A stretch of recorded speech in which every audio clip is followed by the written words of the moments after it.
Y'all, I just want to take a moment. I feel like I need joy. I feel like I need for us to have a fun show today because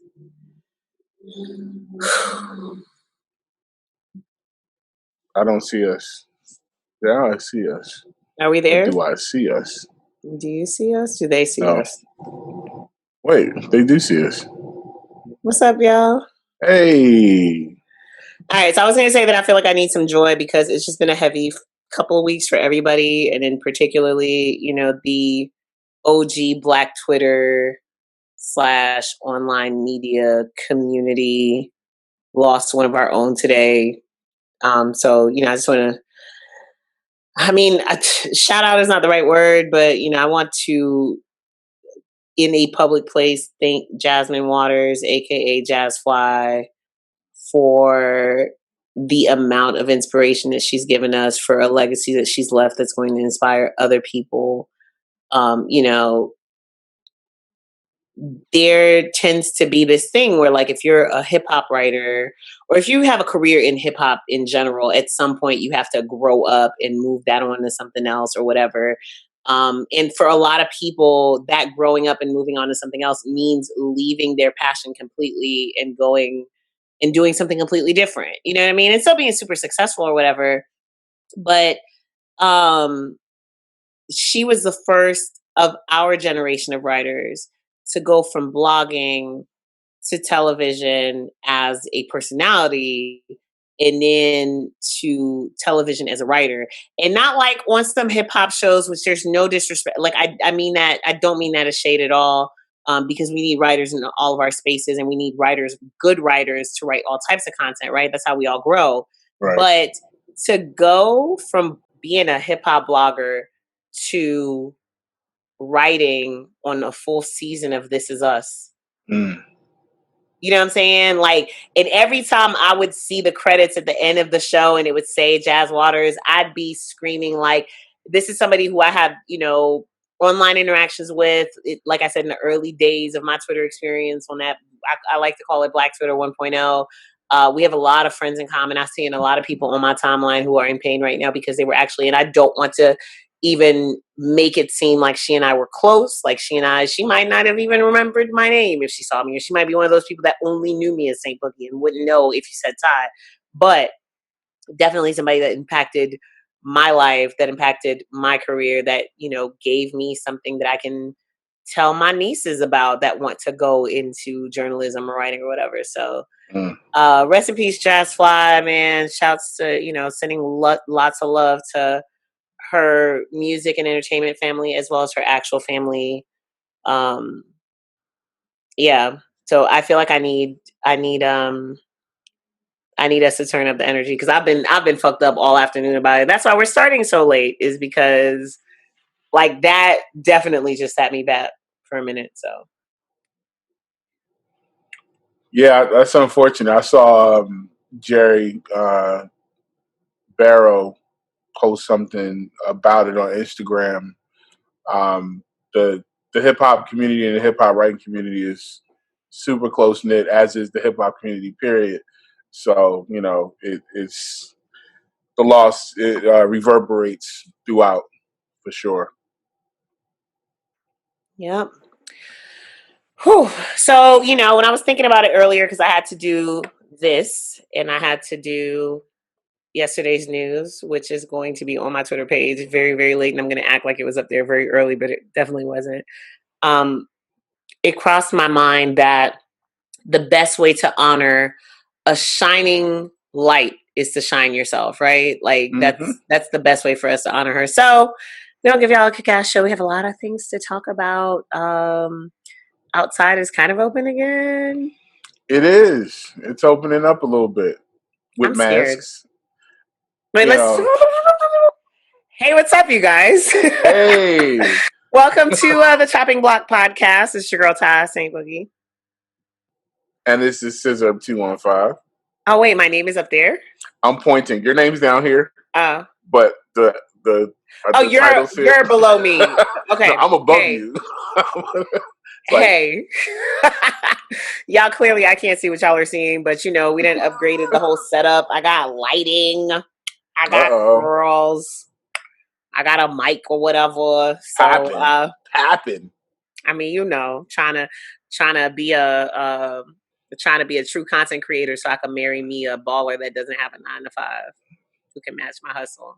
Life goals. That's a joke. Because that's not what I want. I want a nigga with a 9-to-5 in insurance. Okay, that can put me on his shit as a spouse.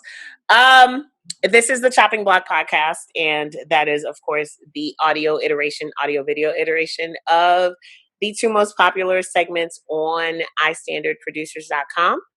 Yep. One is the Chopping Block, which is our track-by-track review of albums. We are just behind, and we just need to do like a whole dump of content for you guys because we've listened to a whole bunch of good shit this year. Yeah. But we're also rolling with the vibe, and the vibe is like it's elsewhere. It's man. Y'all gonna get this content when you get it, goddamn. It was a whole pandemic out this hole. You know what I'm talking about? And the other one is the credit check, which is the most comprehensive listing of album credits you will find on these here interwebs. And we come together once a week, Sis and I, to give you a animated version of that. I'm gonna enjoy this because you are truly turned with that mic and that hairdo. I mean, Let's go. Tell y'all uncles I'm out, y'all. And outside, opening back up. Okay, so look, right? So y'all see how I turned on this Southwest Atlanta super heavy when I need to. So look, I am more freaked out about outside opening back up than I was about the lockdown. So I'm torn because it just kind of happened. We're just out there. Right. Like, I went to the studio for the first time last weekend, and I was just like, I'm in there masked up. Niggas trying to give me daps, and I'm like, elbow. You know what I'm saying? Like, because it's still going on. And then we got all the, the protests, which have been raging. I mean, what's it, like day 13 now or something? Coming up on it, yeah. And, that's something that we've had to be out for. And the COVID numbers are still going up. So, but we got to go back outside. We were at 110,000, I think, on Monday, deaths. Mm-hmm. They're predicting 140,000 by June 27th. I still hate saying it this way, but that's still like an infinitesimal percentage of the actual number of cases. It's still under 10%. Right. For better or for worse. But as somebody pointed out a few weeks ago when we talked about it, yes, a lot of people are surviving, but what does that surviving look like? And that's different for everybody. We got to make that a point because some people don't realize like this can leave you with issues. It can leave you with lingering issues. Like some people might be cool. Some people might have reduced lung capacity for the rest of their life. Like it's a lot of different things that can happen. So this is not something that anybody wants to get over, even if you're in a healthy, adult or whatever it is. Yeah. So y'all continue to keep washing your hands, keep drinking your water, keep taking your elderberry vitamins. I see toilet paper is back out there. Shouts to toilet paper. Shouts to paper towel. Paper towels or not. Oh, it's rough, man. I had to do some things at Costco to get the toilet paper. Oh God, paper towel. No things like that. That sounds like a plausible offense song in the making. I know, right? Nah, but what's not back is hand sanitizer. That's still no. So I just went to Target by North Lake, and they had a bunch. You know what? That makes sense about North Lake. You have to get outside of the city. Yeah, that's what it is. But I know literally, they have like some this size. They had the little ones you keep in your car, and then I got mine. I got a fresh little bottle from a gas station in Tifton, Georgia. Tifton? What are we doing in Tifton? Driving to Jacksonville. That's the halfway point. Yeah, no, yeah. Okay. Okay, so y'all know I'm super auntie. My best friend and my sister got pregnant the same year. Their sons are 2 months apart. So they both graduated 8th grade this year. And then my best friend's 2 sisters had sons that same year who also graduated 8th grade. So, we had a little party for the boys. Really, it was my excuse to go have a grown-up sleepover with my best friend. Yeah, it's about time we got to get back out here, man. We have to. I think I'm going to go to brunch on Saturday. Tell me all about it. No, somebody told me we having a meeting on Saturday afternoon, and I was like in person? I mean, like I said, everybody's back out in some form of fashion, and I'm not mad at it at all. I mean, I'm really that picture of the person looking out the window, So, like I said, I went out. I feel more comfortable going out because I feel like I know how to prepare myself. I feel like I can go out and understand like what I need to do to mitigate possibly contracting COVID-19. My problem is that people are out there like they don't even care. Right. Keep them away from me, that bro. Part. Clubs are back open in Atlanta. Yeah, I'm good on that. Like clubs, like nightclubs, like hookah, like drinks. The people that really bother me are the people who are too cool to wear masks. So I fucked around and went into Target without a mask today, completely by accident. Like I was trying to run in and run out and grab something, and I was 15, 20 steps into the store, and I was like, fuck. Well, at least but it's only one way in and one way out. So to go back out and get my mask, I would have had to walk past the shit that I needed to get anyway. Right. But see, so I was like, what's his name? That wasn't the same energy, though. It wasn't the same, like, defiant, like... Nah, definitely not. I was like homeboy from Harlem Nights, and they're like...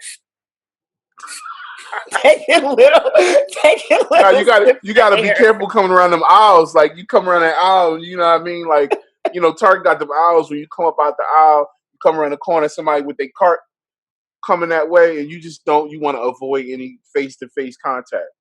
Like, well, my ass, because it was the first time that I went into somebody's store without a mask, it was also the first time that I was the only motherfucker in there without a mask. Everybody else is in there masked up except for the kids. And all the adults, I just felt like everybody was judging the fuck out of me because I'm just sitting there like, my hair is purple and I got no mask on. Fuck the world. No, that wasn't what happened. Yeah, I keep two in the fanny pack. I got a hand sanitizer and I have some smaller portable ones, and I keep at least 2 pair of gloves just in case, because you just don't know. It's a survival kit. So. I keep a mask in the car. That's why I was so mad, because like I really it was just right there. But anyway, all right, you guys. So look, shouts to, what are they? Gen Z, the little ones. I feel like we about to get past that, but yeah, Gen Z. I'd say, like, are we still on Gen Z? Yeah, because what happens is we tend to lump them in with the millennials, but that's not really what it is. Because us, the Zennials / the tail end of Gen X, we keep forgetting that we're old as fuck. We are old. Like, yeah, Gen Z is your kids and my nieces and nephews. Wow. The millennial is like our young homies, like Darren. But Darren is like the exceptional. Well, I mean, technically, millennials haven't. I'm making him take that name, Darren. You got to take that name, exceptional millennial. That's but he's well into millennial. Mm-hmm. Like, he's a millennial. Mm-hmm. We're like cuspers. No, but I'm saying he's exceptional because he's like he's the anti stereotype. See, I don't have a problem with millennials. I think most of the people who use millennial don't even know what a millennial is. They really don't. It's really the boomers. Yes, the boomers. So these kids have organized protests. Mm-hmm. These kids are on TikTok cussing out their racist parents. Mm-hmm. These kids are demanding change, and they're getting it done. Mm-hmm. Okay? Over the last week, we'd have seen Minneapolis say that they're going to disband their whole police force and just start from scratch. We've seen the state of New York, thanks in part to a petition that was signed by 750 people from the music industry, get rid of statute 54. It's something 54. But that's basically the law that allowed police departments to keep records of disciplinary whatever. Like they got to keep cops' disciplinary records sealed. Now they can no longer do that. And I believe there's another part to that where, well, no, Congress is trying to pass a rule where not only would that have to be in effect in all states where you have to open up those records, but also that a state can appoint an attorney general to investigate any case of misconduct. We've seen Adidas promise to change their workforce. We've seen, I just seen people get fired off of Vanderpump Rules for some dumb racist shit that they did. So the homie got fired off of the Flash. The CEO of CrossFit just stepped down. For some dumb shit he said. Even better than the people being fired for the dumb shit is the people stepping down and saying, "Hey, give a black person this job." Yeah. Oh, it's going down out here. It is absolutely going down. If last week you thought this was a joke, we ain't playing. But now we see, like, everybody that was like, "What are you guys doing? This isn't accomplishing everything." No, you literally need civil unrest. And that's why I said everybody play your role. If you're rolling to be out there, let those folks that are out there do what they do, support them however you can, and understand that everybody's got to play a part in this revolution, because this revolution is coming. Pick your battle. If you're in the industry, fight that industry, because we say systemic racism is in everything. It's in everything. And so I saw that job. Somebody posted that meme today that they were like, "Okay, cool. We've talked about the police. Like, it does not stop there. It's at all." And that's why even the conversation about defunding the police's expense is important, because one, I want y'all to understand, and I'm not saying this to be shady. No, go ahead. Or mean. Lay it out. Tell them. But defunding and disbanding are not the same. They're not the same. Getting rid of the police is disbanding. Defunding means taking the money out of the police department and putting it in other things. Right. To give you an example, the NYPD, and I'm going to pull this up because I don't want to misquote. The NYPD in 1 year had the same budget for just the NYPD as it was for everything else in the city, damn near. Hold on, let me pull this up because I really feel like y'all need to break that down. But while I pulled that up, the reason why I said that's important is because those dollars are then redirected to other things. They're redirected to school. They're redirected to mental health, to food insecurity, to housing. So you have, I'm sorry, I'm like, it's too many screens here. So you guys get to have, we get to put that money into other things that need that money to be there, because like we just said, systemic racism is in everything. Everything. All right. So look, this is the statistic.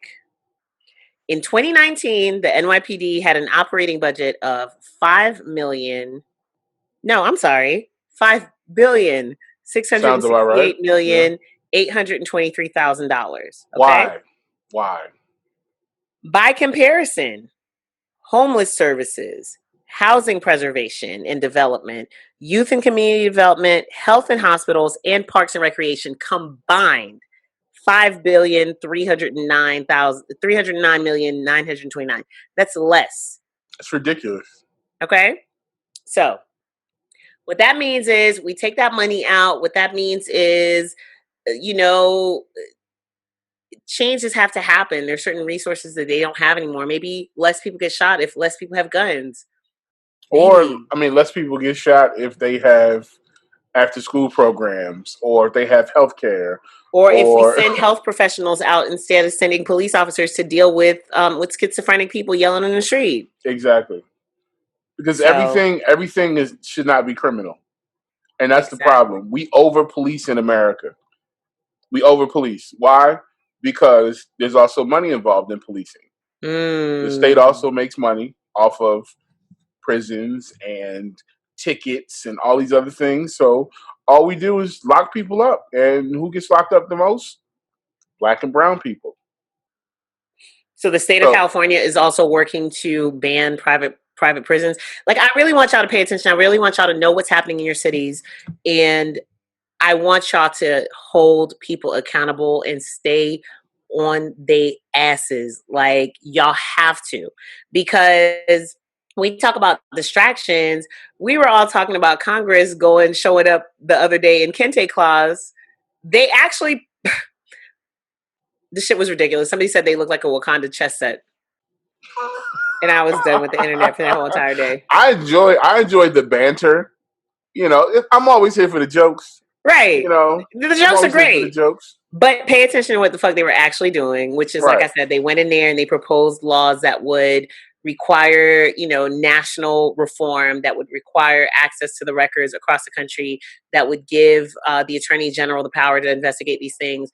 And the reason why I say pay attention is because Congress went in and proposed it. The Democrats went in and proposed it.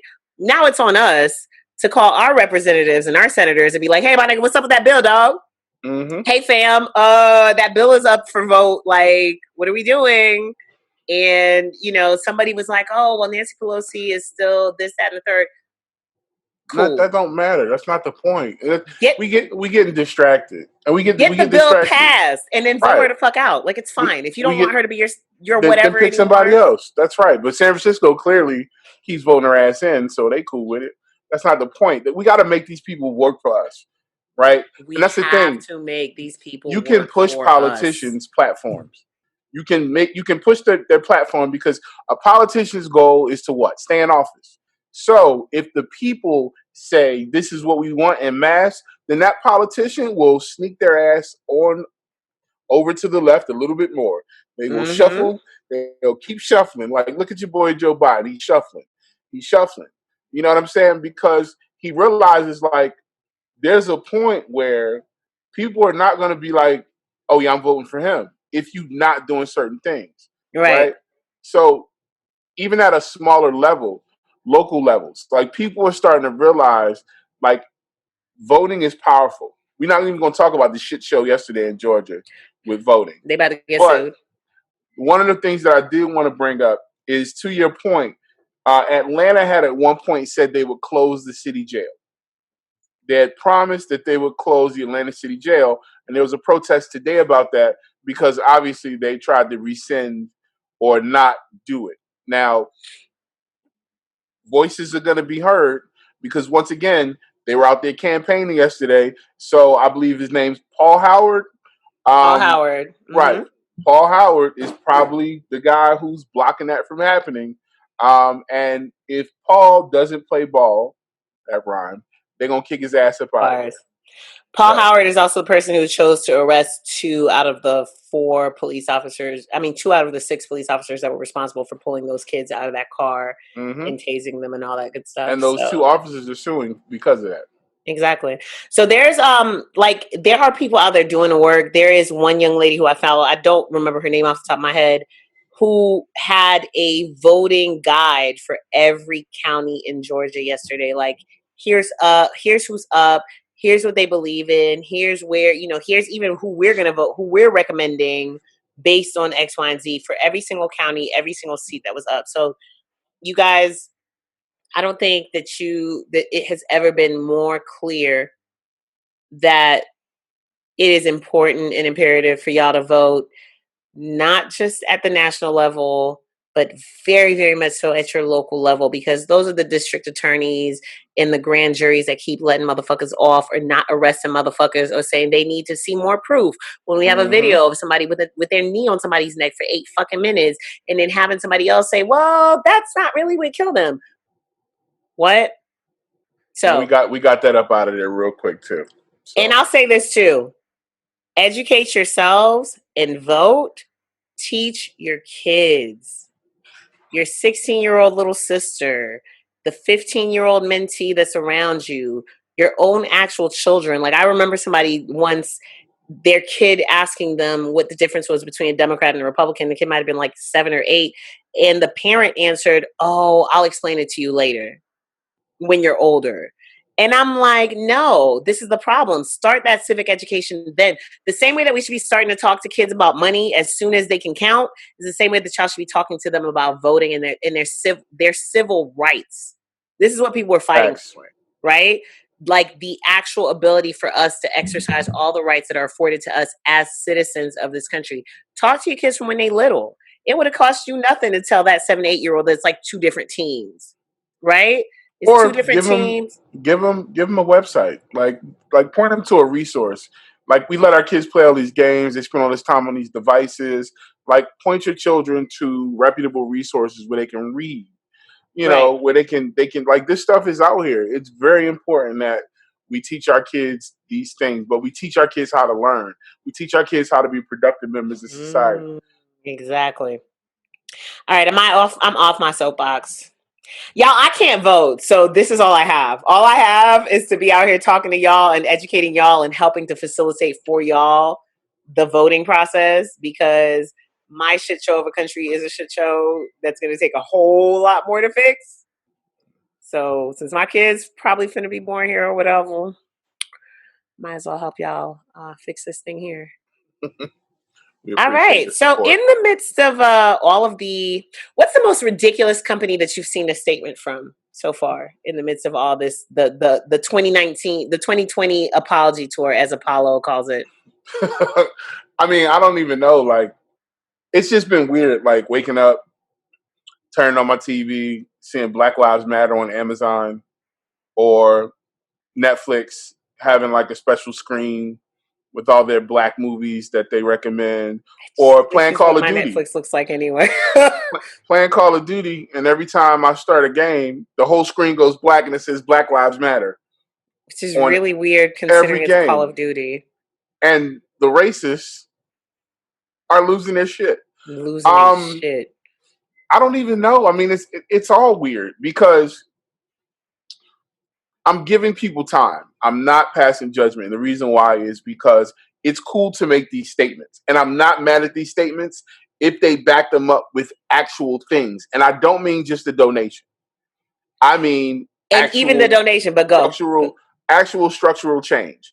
And one of the things, you know, we'll get into this later, but Sha Money was talking about like who gets to see where that money is going, who's responsible for making sure that money is actually allocated in a responsible way and going to the actual problems that need to be addressed. And that transparency and that oversight is going to be a big part of the actual change. So that's how I was getting to it. I'm cool with the pandering Olympics. I'm okay with it if it actually results in actual structural change. Yes. So I'm okay with some. Some I feel is a little ridiculous, a little more ridiculous than others. Like I got an email from Petco and I was just like... I got an email from Chime. I've gotten an email from Uber. I've seen the two most impressive that I saw, and well, shit, y'all know what's up, were actually from two dating websites. I'm not going to tell y'all which ones because like shit's already weird enough as it is. But like one of them had a pop-up that came up and it said, you know, like, we don't tolerate hate, but we want you to take a moment, like before you continue swiping, we want you to take a moment for all of these people who will never have the chance to find love, and list it out. Nah, but that's some real shit though. Like listed out like 20, 30 people who we've turned into hashtags, whose names we've probably forgotten over the last 10, 15 years, you know, from Sean Bell on down, from Amadou Diallo on down. I thought that was kind of impressive. And then there was another one where, you know, they sent an email and then they said, here's what we're donating our money to. Mm-hmm. We are also matching employee donations to whatever nonprofit they choose to donate to that's in support of racial injustice, you know, that's fighting against racial injustice and all that. And then they said, here's the link where you can find out where the money is going to. Okay. And that's the part that brings us back full circle. I know what I saw, what was ridiculous. So I saw, and this is in the music producer space, I saw a company that sells kits and is making and has bragged on the internet about how much they make, the owners. They created a drum kit. I guess they went and got all these producers, they borrowed these sounds, and they accumulated this charity kit to sell to the urban community, to donate to the urban community. And I was confused because I'm like, why don't y'all just donate? You make all this money off of Virgil. us. You make all this money off of these young. Virgil. You make all this money off these young black kids, and now you want to sell them a kit to donate to their community, to their cause. Like, y'all in the urban space. Welcome to the urban space. Don't come to the urban space and ask these black kids and these brown kids to, yo, here, buy this kit so we can help fix racism. Like, the shit's weird. And then everybody donates to this. Oh, we're donating to the NAACP and Black Lives Matter. Shout to Black Lives Matter. The As a NAACP, movement and a galvanizing unit, but who are you and what exactly does that money go towards? and also, if anybody knows anything about the NAACP and what they're doing in the last 20 years, please let me know. Please let me know. And just a point of context, my uncle was the president of NAACP for a time period, and he skated up out of there because wasn't nothing going on.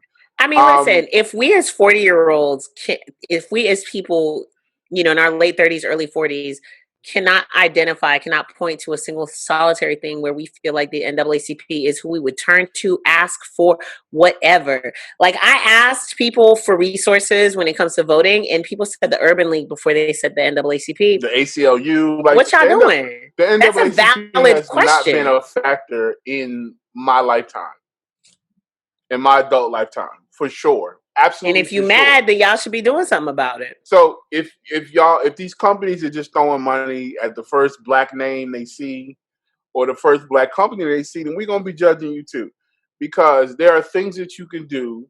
The company I spoke about. They're local to Atlanta. There's tons of black things in Atlanta that you could give money to locally and actually. You could literally give money to fucking producers because niggas been out of work since February. How about that? How about it? How about every DJ, every background musician? How about every actual artist? How about you create a fund for that? Instead, you want to put together a kit to sell to people, which is what you're doing anyway. I don't care if 100% of the proceeds is going. That means you're doing nothing. At the right, exactly.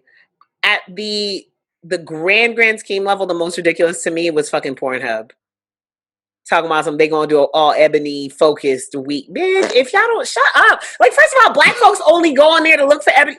First of all, y'all ebony should be popping regardless. Like, I don't even understand why y'all think you need to put it in the front. Like, people can't fucking find it and don't go straight to it anyway. Y'all shut up. Yo, when you put the ebony content to the forefront, are you blocking the rest of the shit? So I'm gonna be honest. I don't even go there for that no more. I go to aggregator sites. I'm not gonna mention them, but there are black aggregator sites that text me that go to the other various ones. And they might send you to Pornhub. They might send you to another place with a more popping video, and they have much more of a selection for everybody. So shout to y'all. Less homemade amateur shit, hopefully. That might be. I mean, white folks love black people, and that's cool. Right. Like, that's not the issue, Pornhub. So I don't even understand what y'all thought y'all was doing. So, well, Pornhub gave away a free week during the pandemic. So, Pornhub is always gonna get in there and take advantage. That's just who they are. Pornhub has done that in every single thing imaginable. So this is completely on brand for them. You know who really did impress me though? Who's that? NASCAR. Yo, NASCAR. Bro, listen. Because NASCAR didn't have to say nothing, and their bottom line would not have been. NASCAR didn't have to do shit. How many black people are at a NASCAR race any damn way? Not a lot, and there's only one black driver. They didn't have to say or do anything. Instead, they made a statement. they donated money, and now they've banned the Confederate flag from all of their events. Listen, for anybody who does not know about NASCAR, because I know a lot of folks might not know about NASCAR, but NASCAR and the Confederacy are almost hand in hand when it comes to that flag and going to a race. I used to live in Richmond, Virginia, and we had the Richmond 400. And you'd see Confederate flags and NASCAR all over the place. Charlotte, nothing but Confederate flags and NASCAR. NASCAR took a huge risk, and I'm just going to say it like that because it's straight up. Because their entire fan base is Southern white folks. That is their base. Their base of operations is dead in the middle of the South. So for them to have done that, man, y'all got my respect. Crazy. I might have to go, listen, I might pull up at NASCAR. We might have to. But that's amazing. Like, if you want to make change, that's the kind of change that you should make. But like you said, and like I was getting ready to say when I mentioned the politicians, they do and have like Sha Money mentioned it, yep. Y'all got to stay on top of these people. Okay, cool. LA is going to take $150 million out of the $1 billion budget for the LAPD to give. It's fine. It's fine. I'll take your $150 million for right now. Like, I'm not going to say no to that $150 million. I wouldn't say no to 100,000, really. But stay on the asses. Make sure you know how to access that money if you're an organizer. And if you're just a regular citizen, make sure you know how to check in 3 months where the fuck that bread went and what they did with it. Yes. No, definitely. Y'all got to stay on top of it. Did you catch the LAPD Zoom call? No, I didn't. I'm pretty sure there's clips of it all over the internet. What happened? You had the commissioner and like the entire upper hierarchy, including the police chief, had a Zoom call where everybody got 1 minute to say whatever they wanted to say.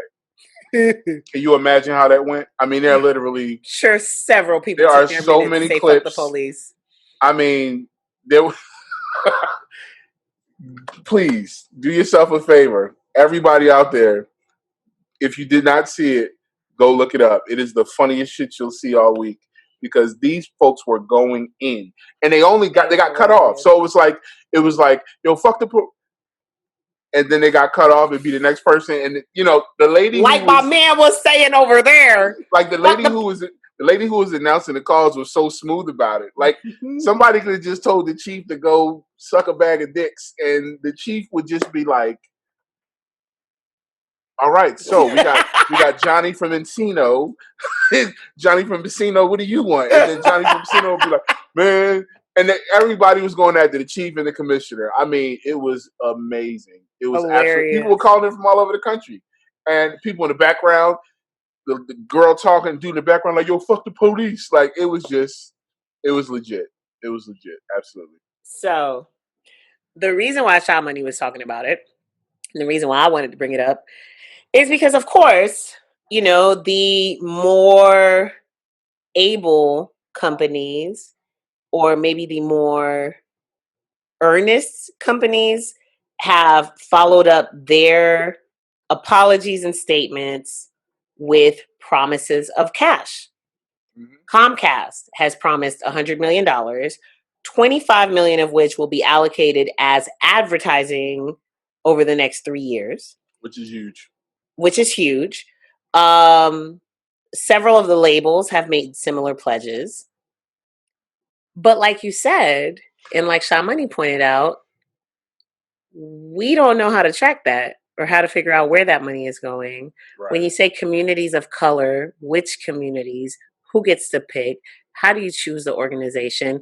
Who within your organization is going to pick that organization? Well, part of the problem, when we get to the systemic shit, is that it ain't enough people of color pushing the buttons in those positions, right? At any of these companies. So what a lot of these companies need to do is immediately hire someone or bring in a consultant of color to oversee these situations.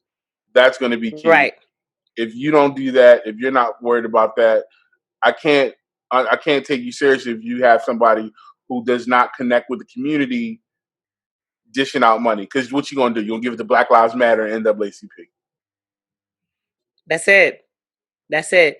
So another thing that popped up. Let's see. How are we gonna start this so we can switch this into the music? So first, we talked last week about how the whole pause of music and everything, how that kind of didn't really. Why am I moving a mouse that's not connected? Hey, hi, how are you? Hello. It's Wednesday.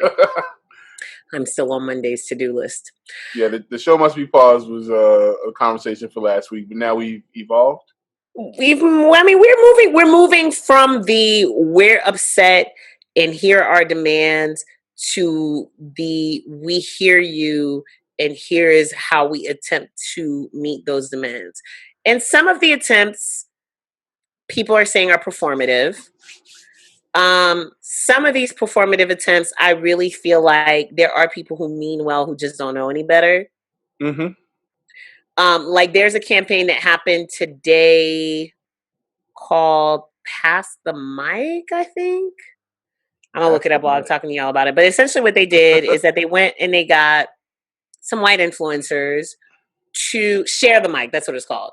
So they got a group of white influencers, actors, celebrities, whatever, to have Black women, because these are mostly women, I think they were all women, have Black women take over their Instagram pages. So essentially, I'm putting you in front of my audience, right? Sounds like a great idea. My thing was, you're not matching them up interest-wise. You see what I'm saying? So it's like, okay, you take an athlete and, maybe the athlete is the only place where that wouldn't necessarily make sense. But like, let's say you take somebody that is a food blogger and then you put somebody on her page who is an athlete. How does that inspire her followers to really continue to keep up with that person that's an athlete? Right. And I think it was a great idea. I think that a lot of people are missing the mark right now because they're moving too fast on these great ideas instead of building them up and really giving them some meat.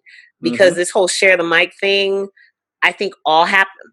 I got to look it up. I think it all happened today, in which case I think some of the voices are lost.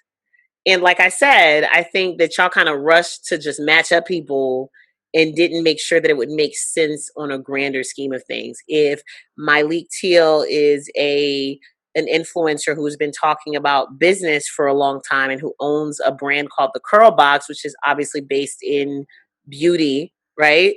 Put her on somebody's platform who does the same kind of thing so that there's a reason for her fans to stay engaged.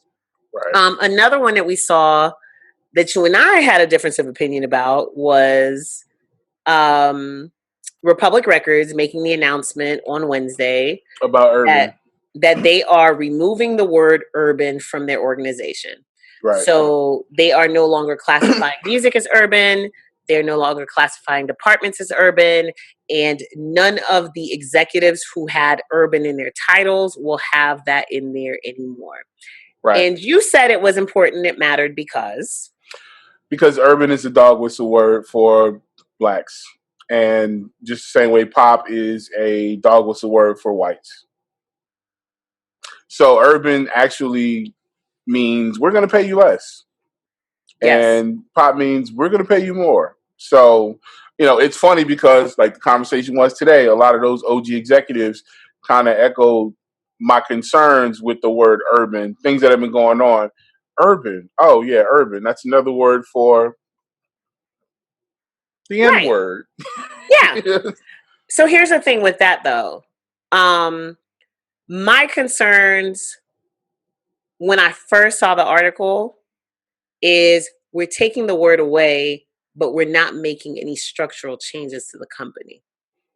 Yes. So that part I agree. But once again, I said, I don't know. It's like we see this thing happening and then we haven't heard anything else about what they're doing after. So had they made that announcement in conjunction with an actual move, then I'm pretty sure you'd have felt better about it. Yeah, possibly. Depending on what the move would have been. Right. So for me, it's one of the other things that you pointed out was that, it's not just a dog whistle for Black or a code for we don't have to pay you as much. It's also limiting to what they're looking for from people of color, right? Right. Yeah. So Um, yeah. So for us, for people who work in executive positions or people who are trying to, actually work in music, like it limits what you can do because they classify you as urban. So they say, "Oh, right. okay. Well, Ty, you're an urban writer, so Yeah. you couldn't possibly survive in this pop space." Or Sis, you guys only do urban beats. So when it's time for uh, great pop records, we're gonna go elsewhere because we don't think you have it. I mean, I had a whole dude email me, and he sent me some records, and they were of a country vibe, country pop, and I guess he went and looked at my photo on Hmm. something, saw that I was black, and emailed me something more to my Right. taste or some weird dog. Which he might have So, said urban. so So this is the thing. Taking away the word urban does not get rid of implicit bias. Implicit bias is a thing. Implicit bias is a thing that affects Black people, people of color negatively across the board. I am going to tell you right now, because I know a lot of times people can't see it in themselves. I have implicit bias where anytime I call a company and the person who answers has an accent, yes, I am a fucking immigrant. Every time I call a call center and somebody answers with an accent, I immediately have an attitude because I immediately feel like there's going to be a communication barrier, right? So that's what implicit bias is. I don't care what you call it. The person who is going to look at your photo and think that you're only hip hop or you're only this or you're only gospel or whatever, the person who's going to look at my hair and think all I listen to is Erica Badu and India Reed, not knowing that I'm super ratchet, like they're going to still think what they want to think, regardless of what the labels are going to call it. that's right. But I also think that the word reinforces it because let's put it like this, right? So there's a racism is taught, right? Mm-hmm.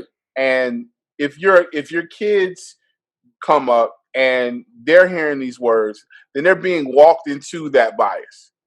They're Okay. being walked into it. The word is being used in a way that pretty much says this they go over here and they go over there, right? This is Right. cool, this is not. Right? We all have implicit bias, but removing that word takes away the veil. It takes away what you hide behind. Then it makes people question, like, okay, why are you separating these things? Because you don't have a cool, trendy word to say, oh, this is urban radio, or this is pop radio, and that's why it's really important to get rid of those titles. Well, I'm Because glad you brought up radio. oh, there you go. Uh, because, fun fact I learned today is that the word urban came about because at one point, WBLS, which was a radio station branded the Total Black Experience, Hmm. was the number one station in the number one radio market, New York City, which obviously meant that it wasn't just Black people listening to WBLS.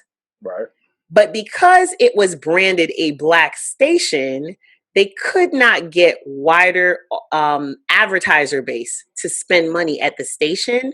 So they changed the name to Urban to make it okay with white people. So now they had Right. changed it from Black to Urban to make it Right. okay for other people and then convinced us that it's a bad thing. The problem is not the word. The problem is us being empowered and having the ability to stand up and say, no, you're not going to pay me less than this person. You're not. I can tell Yes. you from looking at, over the past few years, I've seen different journalists, and I'm 1 foot in, 1 foot out when it comes to the world of like freelance journalism, right? I've watched people compare or list out what they make. And I know that Black women journalists are making less than their non-Black people of color or white counterparts, that they're non-Black people of color counterparts. And I know that those women are making less than the white women who write about hip hop. And I know that those women are making less than the white men who write about hip hop. Period. Yes. Yes. This is what's happening. And these are all hip hop journalists. Right. There are options and opportunities that are presented to some of these people that are not presented to others of us. I Hmm. have watched some of the biggest names in urban journalism this week guffaw on social media about how many people are coming to them like, hey girl, yeah, we know we said no to like every pitch you sent us for the last 3 years, but Black Lives Matter and we need a Black voice to write about it. So, hey girl, the word urban ain't the issue, is what I'm saying. I, I still think the word is a part of the issue, no matter how it started. I mean, it started so that they could make money off of us. It didn't start so that we could make money. It started because the dynamic has always been our art being utilized to make money for white people. Okay. Since forever. So using that word went from the way we make money to a secret sniggle behind closed doors that's urban, to a classification that literally dictated where you worked at and how far you could get. Right. So let's bring it back to that conversation that happened today. Eddie Blackman, who is an A&R at Atlantic, I believe. I think that's where Eddie's at. I'm going to look that up while I'm talking to you guys. Has been doing a series of conversations with A&Rs specifically since the pandemic started, which I thought was super dope because y'all know I like niche things and things that have a clear focus. And so, he's done different things. Like he did a celebration of, was it Dreamville? No, it was Jamla. So when Jamla's 10th anniversary, I guess, was this year. So he got, Ninth and a bunch of people from over there together to talk to them. So he's been doing really, really focused, like women in A&R, Mm-hmm. And so after what happened last week with the show must be paused and a bunch of people being like, yeah, but hey, record business, that ain't what you need to do for Black people. There's this whole laundry list of things that you need to do. You got been trash. Since been trash. He's an A&R at AWOL Records. And so he got together today, Chris Hicks, No ID, Hip Hop, and Sha Money. If you're listening to this podcast and you don't know who those people are, go ahead and shut it off. It's fine. We're not for you. Yeah, because those guys, the influence that those guys had on my career. Is, I mean, I wouldn't be here if it wasn't for Sha Money. So the influence that these guys have had on my music library as a fan. Oh, that's okay. On the world's music library. Hop is probably one of the first execs whose name I knew. Hop and Sha Money. Sha Money's Haitian, so y'all know I fuck with Sha Money, super extra heavy. Hop is one of the first. Hop is one of the first guys who everybody knew and didn't know that they knew his name because he was getting mentions like this in Jay-Z records. Exactly. So in the conversation was basically like, how does the music industry address its ills? One of the things they brought up with this was this whole urban thing. But what stuck with me for that conversation is that those four guys at the very, they are the pinnacle of what any A&R should want their career trajectory to be. Mm-hmm. And they're like, yeah, no. Hop said, Sha Money at one point said that he was the EVP of a. So one of the things that he mentioned, because I want to kind of do it in order. One, I want to direct you guys to Sha Money XL's Instagram page, which I think that's exactly what it is, at Sha Money XL. Sha Money XL, yeah, Sha Money XL. And those of us from the mixtape world know him as that. Mm-hmm. And for those of y'all who don't know Sha Money is... I'm not explaining. Nope, we're not explaining who any of these people are. If you want to know, go look them the fuck up. Google is right there, my nigga. No, absolutely. I was trying to be nice. No, not them four. Them? Nah, absolutely not. Look, I'm just surprised it wasn't. Mikey, that's the clip right there, my nigga. Absolutely not. I don't know how many people were on that call, but I hope it was maxed out because that's one panel that everybody, especially if you Black and you want to be in music, right? That was required reading. And also, but beyond that, like I really want y'all. I think that Eddie is saving these calls. I saw that it was recording today. Okay. I believe that they're on his YouTube. Like, if you are aspiring or early in your career or at a midpoint in your career. Like these are all panels that were really worth going back to listen to. This one in particular. So Sha Money posted the other day a whole list of things that he thinks are good demands for the industry. Well, actually, that was a letter from another gentleman that we posted. That was the open letter. I thought those were his words. No, that was the elephant in the room conversation. He was responding to that elephant in the room conversation. Okay. So we had an open letter and then we had an elephant in the room. There were two different ones. So this was Sha Money answering? Yes. Okay.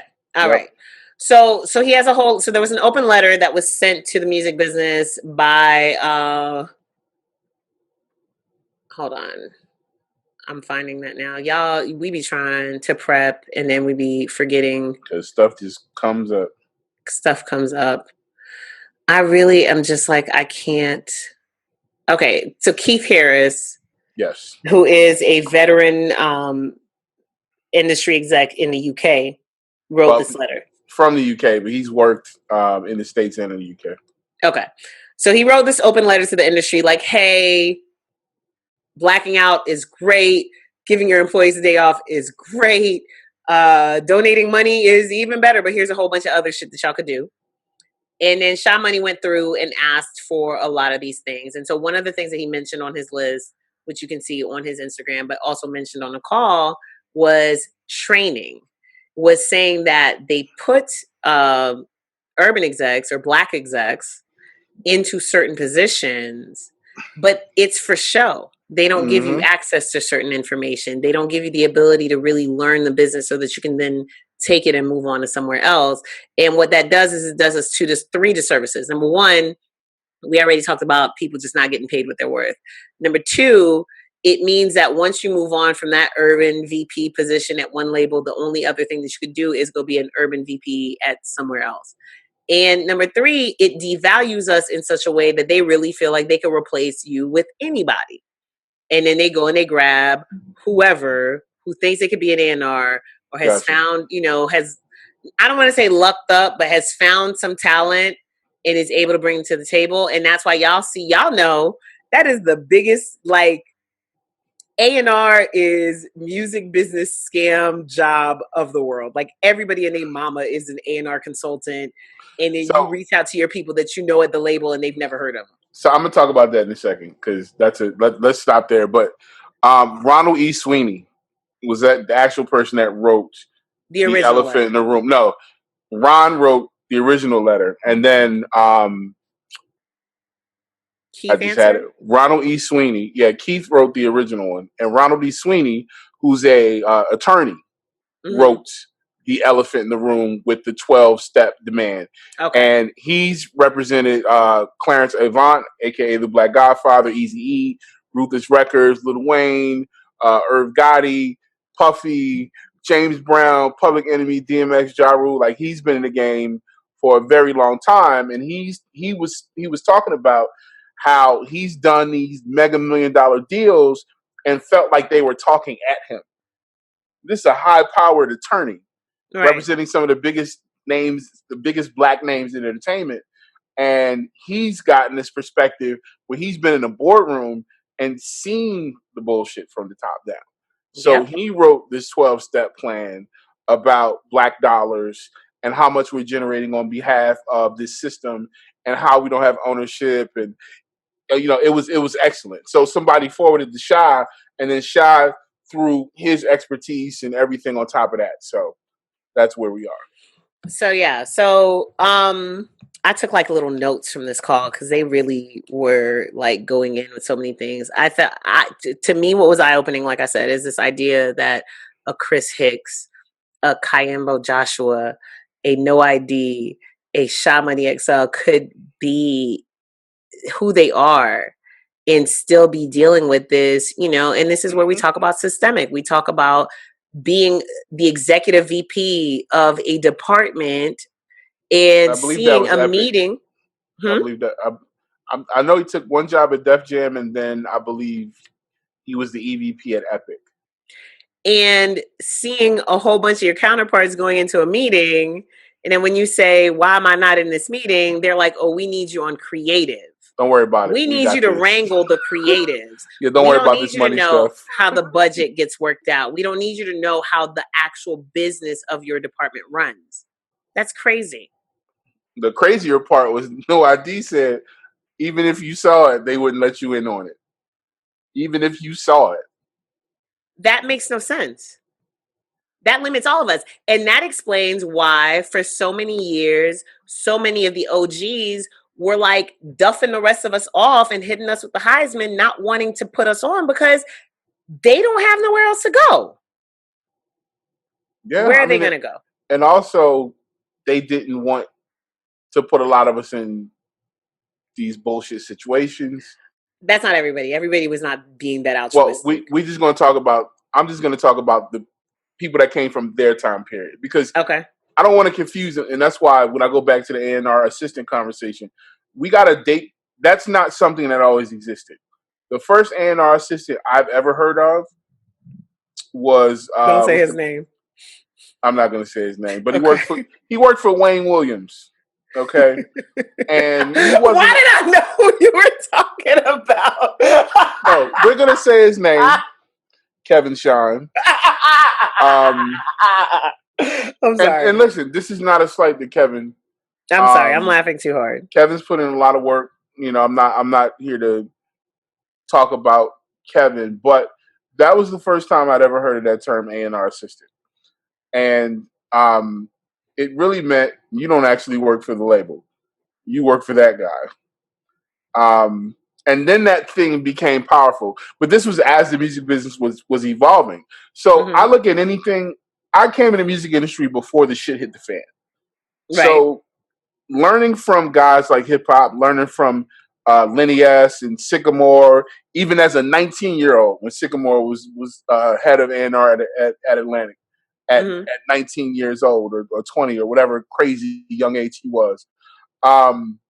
Learning from those guys and seeing what they went through, you even knew back then, like, they didn't have any power. I remember when Sycamore quit his job. You're the head guy at Atlantic. Why are you quitting your job? I went to NYU. I sat and watched him tell us on the panel. He's on a panel with K-Slan and all these other industry people.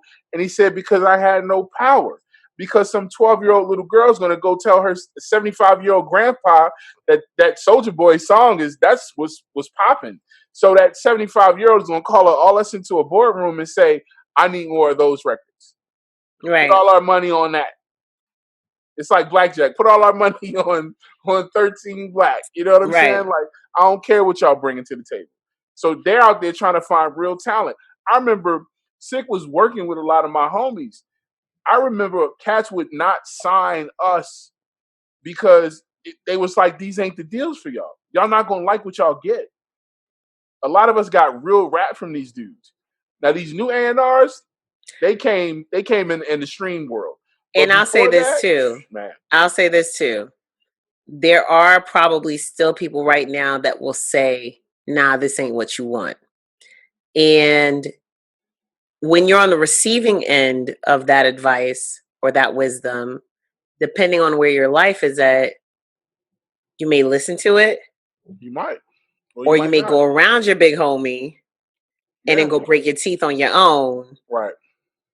Or, you know what I'm saying? Go around your big homie and then get told that person was hating on you and still end up with a shitty deal and not realize that you were in a shitty deal until it's too late for you to get out of it. So I will say that, like, everybody's not out there trying to screw the younger people coming up behind them. But, they did also point out that part of the problem is these younger people, these hungry people who want to be in the building so bad that they will take that job, that $500 job for, or $500,000 job for $100,000. And it's the same problem that affects everybody that is in some way, shape, or form, at least affiliated with hip hop music that I know of.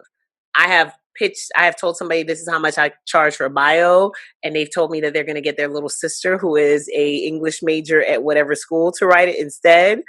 We know DJs who will say, this is my price, and somebody else will come in behind them and be like, I'll do it for half that money and stay for twice as long. Producers do it. All day. Everybody does it. Everybody does it. We gotta. So what they ended with, and we have to end it here because otherwise we'll end up having done a whole reaction podcast to their damn shit. What they came with, and it's something that Sis has been saying, and I know that you've been working with certain people on it. We all got to come together. And this goes beyond music. This even goes into the protest. Like, now that we're past the protest and now that we're asking for change, we really need to figure out a way for us to sit down together, whether it's city by city, region by region, whatever.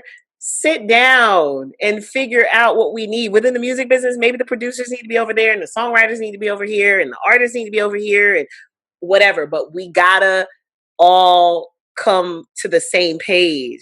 Otherwise, Sis is gonna go ask for something, and then I'm gonna come in behind him and accidentally lowball him, and then we're right back where the fuck we left off at. And here's what my concern is. Just to piggyback off of what you're saying, we had these great conversations with these OGs, right? But we all know that in the Black community there is a disconnect, right? There's a disconnect between the OGs and the Generation Z before us, right? So the information that these OGs gave, I don't know if it's necessarily going to trickle down in the way it should unless we organize and have these conversations. I also don't know their capacity. Like, I don't know how much time they're willing to invest to make sure that it does. So that's my concern. It's like, okay, great. I'm glad y'all did all this. Y'all took the time, but no idea how much capacity do you have to donate your time. And they've all donated their time. Yeah. But this is a huge undertaking, right? And one of the things in music and in the Black community is clout. One of them said something really key. They talked about we all got testicles because there's a lot of ego involved. And it's like they said stuff that I say every day. I rail about everything that they talked about every day. But who's listening to me? Some people. But my range is limited, right? I don't even care if people are listening to me. I just need more of me to be out here in these places, having these conversations, because these guys aren't going to be those people. And that's one of the big problems with the whole Black Lives Matter and everything that we're fighting for is we have to figure out a way to have these conversations in all these places and make it come back to a bigger thing. Like, we have to build a coalition, and it has to be city by city, town by town, and we have to all report and have meetings and all that shit. That's why when they said the show must be paused, I'm like, well, who's doing this? Right. Because I want to be involved, because I got a whole bunch of people behind me that need this information who look to me for it. And I know it's a bunch of me, different people in these different circles who are just as vital, but y'all not letting them in the information. Y'all not letting them in these meetings. It's a thing at the top where it's a cool or club. You're overestimating your reach. Exactly. A lot of us overestimate who we're talking to, and don't realize that we're in echo chambers, especially on social media. Like, I've come to the realization recently, I think maybe because everybody's sitting at home, every time something happens, y'all in these damn verses, y'all was versing me to death my whole entire timeline for 7 straight hours. Everybody's talking about the same shit because I'm in an echo chamber. And it makes sense. The echo chamber that I'm in is, because when I got on social media, I followed a bunch of people who did the same shit that I did. And then I haven't gone through and maybe refreshed my timeline so that I can see other shit, right? So, it brings us right back to what Killer Mike said last week or the week before last. Plan, plot, strategize, organize, then mobilize. Yep. Look up all those words. So look up mobilize, because it don't mean what you think it means. There has to be people out here looking for. There has to be people out here recruiting and looking for those people who are willing. Yep. Willing to put in the work, willing to spread the message, and that's going to be key. And that's, like I said, having been in the music business in a position where I can see a lot but stay low, I've seen a lot of bullshit And I see a lot of how people act, and it's a lot of funniness. We just need to make sure we get all that stuff to the side, because this is something that's going to benefit all of us, our kids. We can't fuck this up. We cannot fuck it up. And, that was the thing I think at the end of the call that kind of disheartened me a little bit, is because a lot of people are tired. Our OGs, nigga, I'm 40. Okay? Everybody on that call is people whose names I was looking at in CD inserts in college. Mm-hmm. I won't say high school. Maybe Chris Hicks high school. Hop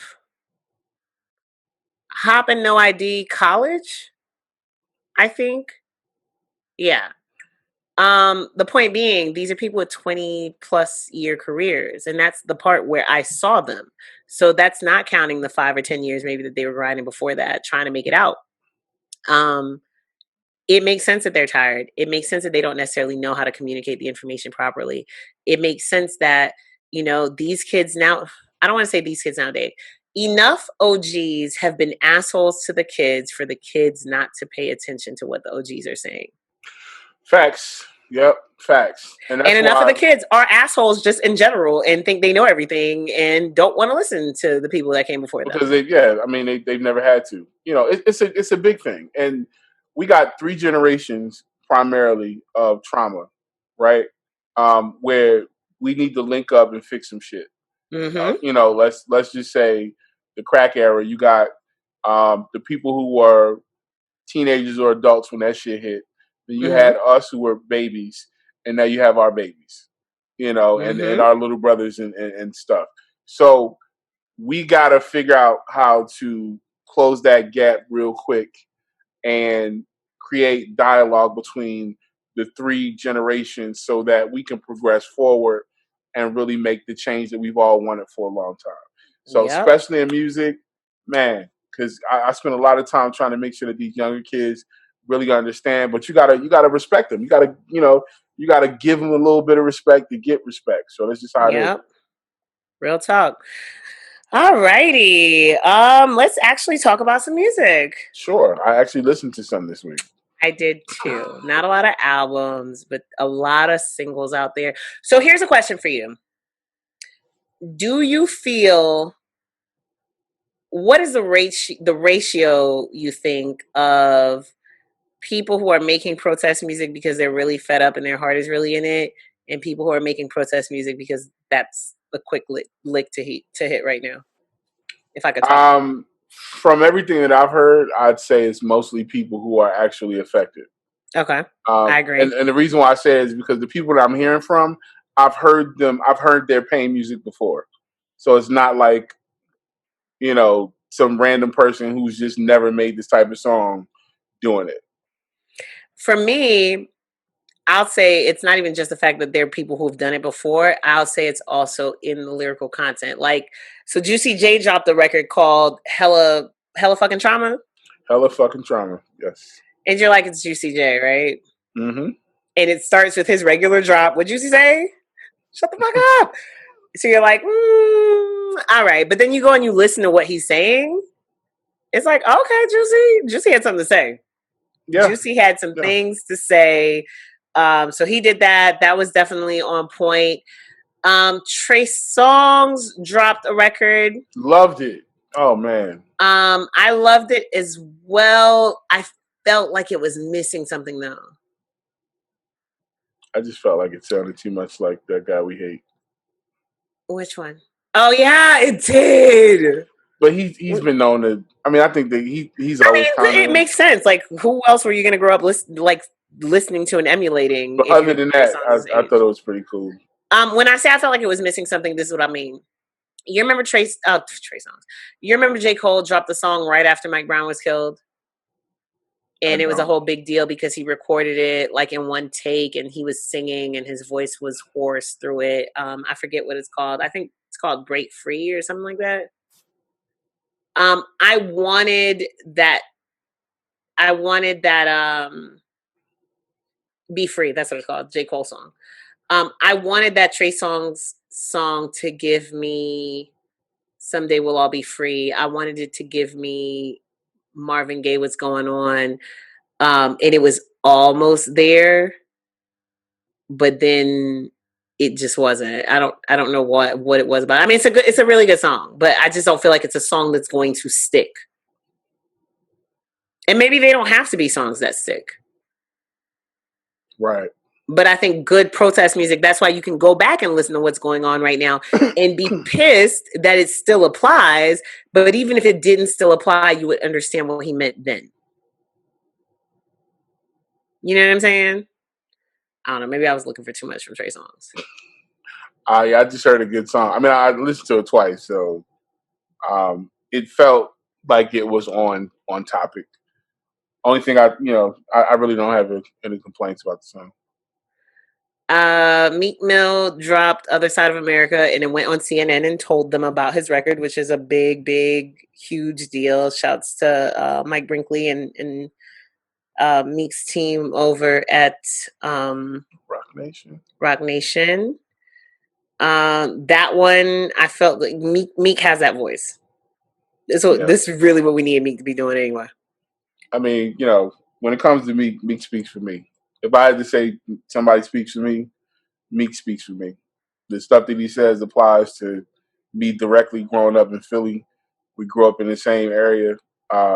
Everything that he said, he was talking for me. So y'all want to know how I feel, talk to Meek. Talk to Meek. Jim Jones kind of surprised me a little bit. Jim Jones dropped a record called The People. So I feel like a couple people were gonna be surprised, but I'm gonna take it back to "Come Home with Me," Jim. One of my favorite verses is on "Come Home with Me," on Cam's album "Come Home with Me," and the verse Jim dropped on there is it's in a similar vein of the verse that he dropped on here. Jim always addressed struggle, and I wasn't a big fan of Jim rapping back then. Probably still not, but when he goes in like this, that's hilarious and terrible. I really rock with his records. So this is a really good record. It's something I would listen to. I listened to it more than once. It's a dope record, and once again, it's on topic. But it's Jim being vulnerable. He's a black man from the hood. He knows the struggle we all do. That's why, like everybody we spoke on, everybody can draw from their actual life to write these records. Like we've all been harassed by the police. We've all seen homies dead. We've all seen how the system fucked over families. Like we know anybody that's black should be picking up a pen right now and going crazy because we've lived it. So Jimmy lived it, and he really went in. This was a really solid record for him. I'm glad that people are weighing in. I'm glad Jimmy weighed in on that. I am too. Like, I don't want to discount anybody, even though you said this T Grizzly record, Mr. Officer, was worth listening to. And I see Queen Naija and members of the Detroit Youth Choir on there, and I feel like maybe, but it's fine. So, I mean, I'm not the biggest supporter of T Grizzly. Not that I don't support T Grizzly. It's just I don't listen to a lot of his music. Right. But once again, this is a guy who's had recent situations and things going on in his life, and for him to be able to you just reminded me that his aunt died. God damn it! For him to be able to use his voice to speak out and be a voice for Detroit, it's important. It's important that all of us use our voices right now because it ain't about like, yo, this record was dope or it's my favorite record. It's like, are you reaching people?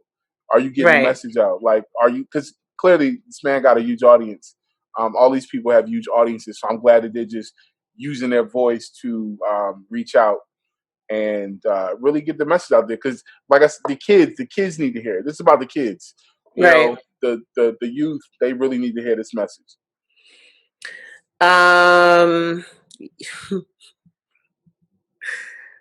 In that spirit, I'm gonna leave Damian Lillard alone.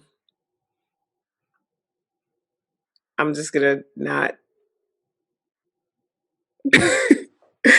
Damian Lillard, aka Dame Dollar, dropped a record called Blacklist, but it wasn't really a record. It was like spoken word.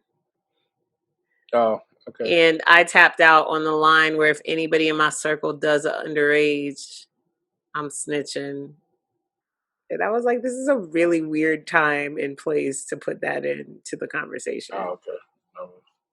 So I just left. What else? as I often do. So I see Azalea Banks dropped a new record featuring Lex Luger. It's called Black Madonna. That was Azalea Banks? Wasn't it? No, Black Madonna's a rapper. No. There is a song called Black Madonna. Oh, was that Azalea Banks? And it's Azalea Banks and Lex Luger. Is it? Wait, now you're making me have to go double check the link to make sure I'm not crazy. I don't know. I didn't see her name on it. Who did you sent me there? No, she dropped another song. Oh, you were talking about a different record. I just saw that she had dropped a song. This is the song. It's called Black Madonna, featuring Lex Luger. Okay, well, joke's on me. Jokes on all of us. Maybe she heard us when the other day people said, man, if she would just shut up and just like rap. I'm gonna have to triple check that. Hold on. No, I'm pretty sure. Nope, that wasn't her. Well, that's not the one. The song that I saw was something called. Is it? Oh yeah, no, I guess it is. It was. Well, shit. Azalea Banks is out here, y'all, because y'all said y'all was gonna cancel Doja Cat as soon as we got free. I made a mistake and listened to an Azalea Banks song. I have not heard it yet, but I wanted to. So she dropped something this week. Hobson dropped a joint called Kumbaya that y'all should check out. I've heard a lot, and I listen to it and enjoy it. About Leon Bridges. He has a record called Sweeter featuring Terrace Martin that is out there. Very solid record. But as we mentioned last week and we're mentioning again today, there's a lot of really, really good music coming out of our frustration, our anger, our sadness, our collective what the fuck is 2020 and why are we here? And then there's Dave East with the record Menace in the video that is just a take on Menace to Society because Dave East gone Dave East. Yeah, I was listening to it. I didn't even watch the video, and it was like 3 minutes before the song came on. Right, that was the whole homage to Menace to Society. So I want to shout out the artists. I feel like every week for the last 4 weeks, we've been talking about artists getting their firsts on Billboard. And I'm just curious if it's always like that and I wasn't paying attention before, or did something happen? Because, like I said, every week it's been, so-and-so's got their first Hot 100. So-and-so's got their first album on the Billboard 200. So-and-so's da-da-da-da. So this week, Tierra Whack has officially gotten her first entry on the Hot 100, and it's thanks to a collaboration by Lil Yachty. Lil Yachty. Yachty made a song and put Tierra Whack and A$AP Rocky and Tyler the Creator on it. I like Yachty's album. I'm sure it's a really good album, but Yachty put himself on a song with those three people. I like it. You like the song or you like the album? I like all of it. You like Yachty's verse on the album? I mean, on the song? Mm-hmm. Okay, cool. I'll go back and listen to it. I'm just excited that Tierra Whack it has a headline and is on the Billboard Hot 100, and because I feel like Tierra Whack just should be a bigger topic of conversation, and hopefully this is going to be the song that gets her there. Why you laugh? Why are you laughing at me? You know we live in Atlanta, right? Okay. Hating on that man. I'm not hating on that man. I said that if I was him, I wouldn't have put myself on that song with those people. Why? It's his album. All three of them rapping. Rapping is very subjective. Sure. So, somebody told me that 2 Chainz shouldn't have jumped on that Run the Jewels record, which I thought we both agreed that he was rapping his ass off. Okay. Run the Jewels is a whole different conversation because I listened to that album and I wasn't impressed. I thought that was a decent 2 Chainz verse, but I didn't think the song overall was. I don't think it fit. You don't think the song fit the rest of the album? No, I don't think 2 Chainz fit the song. what they were doing. Shit, I don't think Lil Yachty fit his own goddamn song. So there you go. But it is listed as both their songs. So I'm just going to pretend it's a Tierra Whack record. So she's got her first Hot 100. Let's go, TT. Huh? Let's go, Philly. Then St. John has his first top 10 with a 4-year-old record. He has a record called Roses that was remixed by some kid in some Eastern European country. I can't even remember what country it was. Actually, wait, I was actually prepared to have this conversation and I have the link open. There it goes.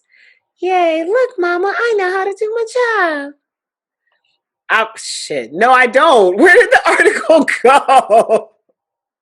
God damn it. Boo. Anyway, the song is 4 years old. Somebody did an unofficial remix of it and released it in Europe. And now all of a sudden this 4-year-old record became St. John's first number 1 on any chart because it was a number 1 record on the pop electronic, like as the remix was the number 1 record on the pop electronic charts back in April. And then it was at the 34th spot on the Hot 100. Now it's in the 10th position. Last week it was 14. So, yeah. I don't even know how these charts work anymore. I wonder if they're going to redo all these charts with all these. Because Billboard's racist too. Mm-hmm. So since they're rap singles charts and all that stuff. So the guy's name is Imanbek. I don't know if I'm pronouncing this right. Imanbek is what it looks like, or Imanbek. And now I can't find the damn article. Okay, there we go. Is that the article that I was looking for? So it was uploaded it wasn't even released. It was just uploaded to YouTube. Well, that's released these days. That is released. But see, the bottom line is, you guys, if your stuff is done correctly, you still get coins. It don't even matter. You don't. And then the baby has his first Hot 100 number 1. Nice. And he told all of Twitter, he said, y'all niggas gonna stop hating on him. What's the song? The song is called, it's him and Roddy Ricch. No, him and Roddy Ricch. It's called Rockstar. Oh, I haven't even heard it. Roddy Ricch? Huh? So I don't think I've heard it. I haven't heard it either. But not that space. That doesn't deter me from anything these days. I'm old. I be in the house. Like I can't even fuck around and hear shit no more. Like I'm just in here by myself. So I just hear my shit. But this brought out an interesting conversation. So somebody said, you want me to tell you who it was? No. Let's do it the fun way. Somebody said that they can't understand. So basically they said, if you look at the baby, he dropped 2 albums in a calendar year like DMX did back in the day, because last year he dropped Baby on Baby and he dropped Kirk. Mm-hmm. They said he was one of the first major hip hop artists to step up during the pandemic and say, I got some new music. Then he dropped a new project on April 17th, right? Blame It on Baby. And then the quote, I'm going to quote this directly. And yet hip hop fans are hesitant. So no, let me go back. It went back to, at one point, somebody posited that Drake, J. Cole, and Lil Wayne should be the new version of the Biggie, Jay-Z, or Nas conversation. And so now this person says, and yet hip hop fans are hesitant to place the Baby, Roddy Ricch, Megan Thee Stallion, and Lil Baby in the space where Drake, Cole, and Kendrick are. Not Wayne, it was Drake, Cole, and Kendrick. I'm done. What are we talking about here? They said the young crew has been consistent over the past 2-3 years with social media reach, fan engagement, fat streaming numbers, multiple gold, platinum certifications, and impact on the culture. What is this, Pitchfork? No, this is Elliot Wilson. Holy, what the fuck? Okay, Elliot, you taking your job at a streaming company way too seriously. So Elliot has, like a lot of people, a lot of freelancers. Elliot has a newsletter on this. There's this platform called Substack. I need Elliot to stop trying to be 25. I love Elliot, man, but come on. You don't got to try to connect that hard, bro. You just don't. You don't. So if Drake, Cole, and Kendrick were Biggie, Jay-Z, and Nas, has this generation's next version of that emerged yet, or is it still Drake, Cole, and Kendrick? It hasn't even emerged. Like those people. First of all, last year wasn't no like Megan was just starting to even be a factor. Like, come on. So you're taking Megan out the conversation? No, I'm just saying. Like, I would also take Roddy Ricch out the conversation. Who just came out of nowhere. Actually, all of these people are people that see, and I think that was where the difference is, right? Like, you cannot be a hip hop fan. You can't even go back 3 years and see anything with these people. You cannot be a hip hop fan, a diehard hip hop fan, and know a song by one of those three people. You know, no role models. You definitely know several Drake songs. Drake got songs on damn Just Dance. You know at least one Kendrick song. Yeah. I don't know that you can say that about the Baby. I don't even think that's Ricch. it, because nowadays we live in a different era. And if you just want to judge it off of popularity, like, come on, people come and people go, right? How many people we seen be somebody and then, you know, a year and a half later, they're nobody? These people haven't even been out a year and a half in a prime position. Like, Megan's been out, but Fever was not even a year ago. And Fever was just a mixtape. She just put out her first album. Like, she just dropped her first studio album, bro. Like, why are we talking about Biggie, Jay-Z, and Nas? Like, what? Come on, Elliot Wilson. Stop. Well, in his defense, we're not talking about Biggie, Jay-Z, and Nas. We're talking about Drake, Cole, and Kendrick. But yeah, he said this equals that. So we are. And even then, it's like, first, come on, dog. Drake, like, we putting these people, like, shout out to J. Cole. God bless him. But we putting these people in the same conversation as Drake. Aubrey Graham, Drake. That Drake? Come on. Which one? Dog. Which people? Cole and Kendrick? No, or the new kids? I'm talking about the new kids. Oh, okay. I'm talking about all the people. And you know, and let's talk about the people that let's talk about how we, you know, let's do just direct comparisons.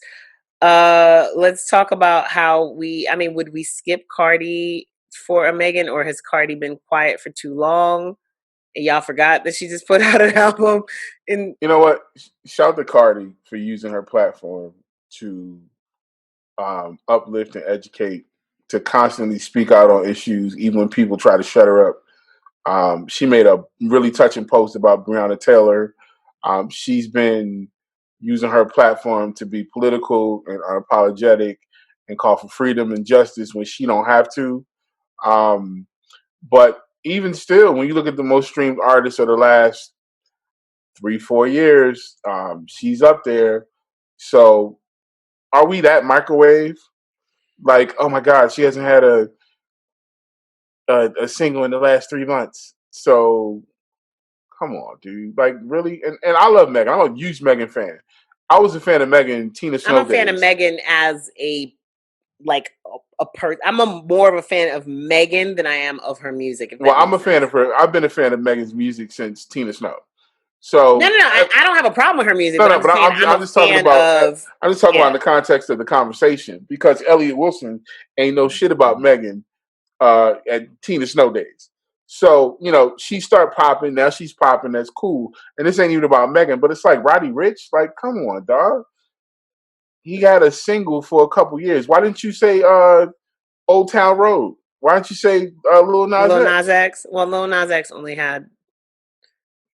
He's got an EP. I mean, he's got... I don't... Listen, man. I just... Seven sold a shit lot of records. Like, he's one of the highest selling artists. I mean, just off of that one song. But he had a bunch of songs on there that did amazing. So I'm like, just the people that he chose was weird. It's not the Yeah. conversation of somebody from this generation. It's just you just picked out But people that's but you popping right keep not now. answering my question though. Who is it in this generation? I Has don't that think. person emerged First of yet? all, you shouldn't have skipped over Uzi because Uzi just dropped 2 joints that did numbers back to back. Uzi's been doing numbers for the past 5-6 years. Like he's not even new anymore. All right. Uzi's been killing it since what, 2014, 2015? I don't know how we skipped over Migos. Oh yeah, he just when we talk about, because this was the criteria. The criteria was, where was skipped over a it? lot of people. It was just that's just a weird. That was If just the a weird criteria is thing. being consistent, social media reach, fan engagement, streaming numbers, gold, platinum certification, and impact on the culture. I think Elliot's compromised, dog. I think Elliot's compromised. You're the ups. Okay, I didn't say that. Actually, I didn't say that. Because you go say something about Tidal on Twitter right now. He's gonna retweet you instantly. I get it, man. I get it. No, it's no, but I mean, but what does that have to do with this particular group? Or I don't know. Because it don't make sense. I'm still trying to get somebody to. Because it don't even make sense. I was gonna say I was still trying to get somebody to explain to me Roddy Ricch, but I don't need anybody to explain to me Roddy Ricch because I don't have to get it. But Roddy did a really good thing with a song and with an album, and shout to Roddy Ricch, and they got nothing to do with that. But he just ain't been around long enough for us to even be having this conversation. And I'm talking about in the spotlight. It's not that he ain't been putting in work or his grind or whatever, but really, you didn't even say Nipsey Hussle, dog. Like I'm just saying, it's a bunch of people that you could have said. It's a bunch. But if you would have said Nipsey, then people would have been like, "Oh, you're just saying that because he's dead." Well, I mean, Tupac and Big was dead, and people start putting them on. I'm just saying, whatever. I'm just saying, you have a lot better. Never mind the fact that the first person to tell us that people were having a Biggie, Jay-Z, or Nas conversation was actually Jay-Z. So I never vetted that statement to see if niggas was actually doing that at the time where I'm From came out. That was a whole conversation because that was the conversation, like who's the top MC, and I mean he left Pac out, but by that time I mean Pac had passed, but at a point, Where I'm From came out. Yeah, Pac, what was that? It came out same year that Pac died. Where I'm From was 90. It was on Volume 1. That was 96. Volume 1. Yeah. Was no, Volume 1 was 96. Wasn't it? Yes, it was. No, Volume 1 was 96. His first album came out in 96. Oh, Reasonable Doubt was Reasonable Doubt. Okay. Reasonable Doubt was 96. It was recorded in 96. It dropped November 4th in 97. And Pac died in September of 97. Well, of course he wasn't gonna put him on that because he ain't like him. So I mean, but also, that'd be for bar's sake. Like, how would that bar have sounded if it wasn't an argument all day about who's the best? He would have put it in the bar before. Come on, Jay. We're not giving Jay a pass on that one. He could have put that. Also, the three of them were from New York, and the song was about Brooklyn, and it probably wasn't a lot of dudes on a Brooklyn stoop caping for Pac. It was probably the one guy out the crew that would be like, "What about Tupac?" And niggas would be like, "Yeah, fuck out of here." Da, da, da, da. Nah, I think that's what happened. You couldn't have a top rapper conversation without Tupac in 1996, 97. It just wasn't possible. I don't care where you lived at. Well, maybe so Pac did die September of 96. So maybe he didn't put his name in there because he was gone. You're right. They also had beef. So I'm not mad at it. I mean, it's cool. I like the line as it is, but that was an actual conversation. But this is crazy. I'm saying that I could ask a bunch of young people, like if we want to go there, I could ask people, Gen Zers or whatever, and they wouldn't say those people. You act like they was born yesterday. Come on, dog. Like I said, Uzi, right? Because I'm sitting there thinking about my nephew who's 14, and my nephew would probably throw a whole bunch of other people in there. Like, come on, dog. Uzi's fan base is retarded. They are rabid. Yeah, I don't really know how Uzi got skipped. You're right. I don't know. All right, we're like way over time. Did you listen to anything new this week? You said you listened to Run the Jewels, but technically that came out last Wednesday. I just listened to singles. I didn't listen to any albums. Okay. Cool. I'm going to tell you that I listened to Wiley, and I have 2 observations. That finally happened? Yeah, Godfather Part 3 dropped. I lost interest. So I'm going to tell you, this is what I found out. One, I found out that Brooklyn drillers are doing it wrong. And B, I found out that drill just ain't for me, bro. Brooklyn drillers. So let's take the first part. Okay. What do you mean? Okay, Brooklyn drillers aren't doing it wrong. What do you mean? They haven't figured out that all the beats don't have to sound the same yet. And we talked about this a couple weeks ago that they're starting to get there. Yeah, they are. Mm-hmm. There was one song on this Wiley album where he actually gave me 3 different beats and 3 different flows on one song. I'm mad the headline is Wiley releases final album. Okay, whatever. So I just actually listened to one of my NS10 V10s, and they did UK drill versus international drill. So I got to listen to a whole bunch of drill all day, and yeah. I was going to ask you to share that, but don't. It's not for me. It was cool. Y'all know I'm always very good at like knowing the things that are not for me. There's a lot of shit that's not for me. I'm allergic to pineapple. Pineapple ain't for me. Pineapple good as shit, dog. Pineapple is amazing. I know this because I wasn't always allergic to pineapple, but bring some cut pineapple in here right now. It's not for me. It will literally kill me. And I think drill will too. But I really was looking for to a Baldy song. Wiley. Huh? I was listening to a song. Well, because UK drill comes from like garage music in the UK. So what he's doing is what he's doing, he was doing before drill. And then, so it's weird because, drill comes from 2 different places. The flow comes from the UK and the music comes from Chicago. Okay. And somehow you get this meeting in the middle and it became Brooklyn drill. Let me tell you what else fucks up UK drill for me. The flow, when I think of that flow, the first thing that comes to my head is Big Shaq. In that Fire in the Booth skit. But that's the gun go blah. Like that's the first thing that comes into my head is that quick maths line. Mm-hmm. So it's all ruined for me. But that was the one album I listened to this week. I want to shout out Big Javi. Big Javi is literally a kid that I've watched grow up and has now released his first project. And it's called I lost it. It's called No Pen, No Pad, Just Pain. I want y'all to go check that out, especially all you people who actually no, if you're listening to the show and you think that there's no good new artists out there, like just stop listening. It's fine. We'll be okay. We can do without you. We really can't do without y'all. Please, like somebody, can y'all just get us to 100 listens on one episode this month? Can we do that? That's our ask. I would like for us to reach 100 listens on one episode. It made me feel like the rapper who's on stage, like, could y'all be quiet and just listen? We always looked at that rapper like he was crazy. Like, yo, just rap. I didn't say be quiet. I just said just listen. No, we just wanted him to rap because. No. Are you telling me to just podcast? If he rapped and it was dope, then people would. No, our time is coming. Our time is coming. All right, so yeah, go check out Big Javi. Flatbush Zombies dropped an EP as well called Now More Than Ever. I didn't get a chance to check that out, but y'all go check that out. And then we did mention Sammy. Also Sammy dropped the whole album. It's 12 tracks. So I might listen to that tonight since I got to stay up late. Did you see where I am? Huh? Did you see, where I am? Jurassic Park?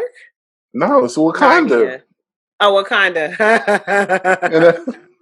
Shout out to T.I. Just saw mountains and I saw an unidentifiable animal next to you. My bad. All right. This week, we're supposed to finally get that Empower Africa project today. So that should be out already. Today, Wednesday, not tomorrow when you guys are listening to the show. And then on Friday, we've got... It's a very odd week. It is. Yeah. So Perp. Got Chloe and Halle. Did this RMR project... Well, we must have talked about it earlier. Yeah, Chloe and Halle. Okay, so the RMR thing, right? First of all, shout out to Ism. But did people push? Maybe people pushed things from last week to this week. Yeah, this is what I was about to say. So, we thought RMR was coming out 3 weeks ago. Then it was supposed to come out last week. and I believe it got pushed this week. Why? Because the full credits were out. Okay. The full credits are out, but all the songs don't have titles. So they just released the single this week, I'm so sick of him. I'm sick of RMR. So they just released the single this week again. I know Timberland did one, and then Ism and Dunk Rock did another one. So that means Ism has 3 of them. Also, shout out to Ism for finally getting recognition for meeting his MDRC. Fuck APG. What does that mean? What? That means he met his publishing requirement. Thank you. So they tried to screw my man, but he just got 3 records on the RMR joint. So that's coming out this weekend. The post is already done. I'm just waiting for the other song titles. That's funny. That's it. Mr. Easy and Empower Africa, which I didn't mention last week because it was supposed to come out last week, but I think just a lot of people really did push their things. It's called One Day You Will Understand. It's an EP. It is 4 songs long, and I'm going to definitely listen to that today. And then, Chloe and Halle, RMR. I saw Smoke Perp on here on the list of things coming out this week. Looks like, who else? We got Dizzy Wright. Yeah, Dizzy Wright and Demrick. Who is Demrick? Because this looks like something they've done before. Yeah, because this is part 2. Yes, exactly. That's what made me figure out that this was something they did before. I'm gonna make you really laugh. One of the songs on this list, it says 3 of 11, like they have the lyrics for 3 of 11 songs. But I thought it was the group 311 coming out with a new project because that's what's been happening all year, right? Is old people coming out with new old shit. Bands back out. Did you listen to Gaga? When did Gaga even drop? Was that 2 weeks ago now? Yeah, I missed it, but I did listen to the song with Ariana Grande, and it's not my cup of tea. And I like Gaga, but that one just, I don't know. I guess I'm just not. I don't know. I'm just not in the mood for it. Pineapple. I love pineapple, but it ain't for everybody. Whatever you're not eating, just send my way. Whatever comes my way is gonna get cooked and eaten cooked because I can eat it when it's cooked. Is Lil Peep dropping this album today? Who? This is supposed to be his post. Lil Peep passed away. Oh shit! I'm sorry. I can't be mean to dead people. You're right. Damn. So they're supposed to be dropping his posthumous album today. So we'll check on that to see if that happened.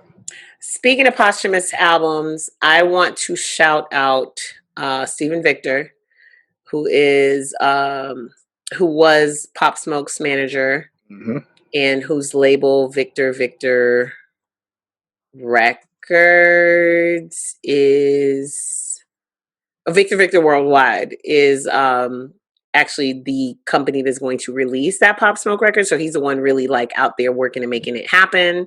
He launched a nonprofit arm of his label now called Victor Victor Foundation, and started it with $1 million. Put $1 million of his own money into the foundation, and said it's a starting point, and I know it's going to take much more than that to affect real change. And in his statement, basically, he said that he is trying to do his part to continue the fight to affect systemic change, to support economic empowerment for our next generation, and to aid in the needs of our community. What I want to reinforce to you guys and to you kids is that there are people out there with money that will support your endeavors. And now is the time to have conversations with these people. Y'all over here trying to get Stephen Victor to sign you. And maybe you should be doing something else with your life. Like writing a business plan. You know how important it is to just write out what you're going to do in a succinct way and hand it to somebody versus sending them a DM? Or jumping into a great conversation on Zoom and telling people that your album's available. Ooh, that was terrible. It was a shit show. So next week, you're going to get all those Where the Fuck Have You Been? So you got Bob Dylan. Oh, God. You got Bauer. Remember that guy? Yes. Bauer and Just Blaze had a song out at one point. You got Jason Mraz. How did I know who you were talking about as soon as you said Jason and paused? And Neil Young. Yeah. So, and Switchfoot. Switchfoot. Whew. All right, you guys. That is going to do it. You know what, sis? Tomorrow, inspired by you, I'm going to listen to "Come Home with Me" from beginning to end. Yes. Yes. I've never heard that album from beginning to end. No, I was hoping you weren't going to say that. Oh, you know that's what I do on Thursdays. I find some shit that y'all niggas really thought I should have heard by now. You know what? Before you do, text Just and tell him you've never heard that album. Just ain't gonna do shit. Just text him. Just listen. Just Blaze and I had a conversation on social media last week about some shit that he had a hit record on that he has never heard from beginning to end. Some shit that he's like one of the only people that has the original, like all the joints, and he's never heard it. So if we were friends on Facebook, like me and Sis are, you could go and find that conversation and know what album we're talking about. But y'all can't be my friends on Facebook. So Just can't tell me nothing. I just want him to know that you've never heard one of the best bodies of work he's been involved in. I'm gonna do it on Facebook, and I'm gonna tag you in the comments. Please do. What he says. Please do. I might pull up on you. I might pull up on you with a mask and listen to it with you. And that would be fun. Let's do that, or at least like on Skype or something. And while I'm fairly certain I have heard this album from beginning to end,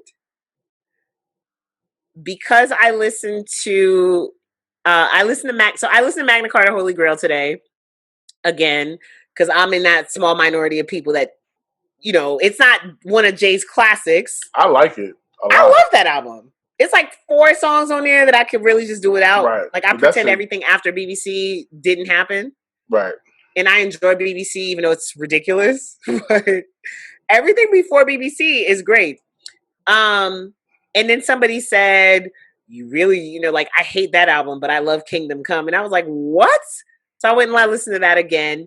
And as I was listening to that, of course, because I had made a comment on Facebook, of course, you can't talk about Jay-Z albums without niggas bringing up Reasonable Doubt. And I said, you know what? Have I heard Reasonable Doubt from beginning to end? I have. I mean, I'm sure I have, although that album does not hold for me the weight that it does for the rest of you motherfuckers. It does not.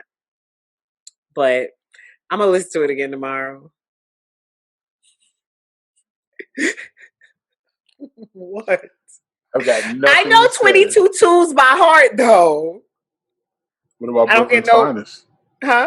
Yeah, I know. That's a major record. But I'm just saying, I don't know that I've necessarily heard that. I mean, I know I have. I have. Okay.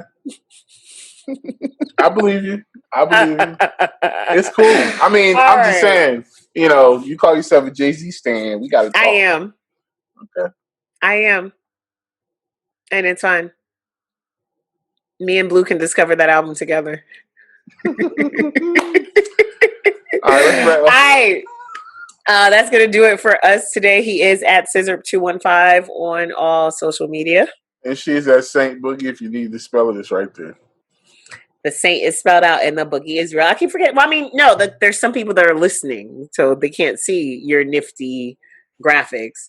The show is at The Chopping Block. No, it's at The Chop Block Pod on everything but Instagram, where it is at Chop Block Pod. And the brand is at iStandard. Jordan. All right, y'all. Peace.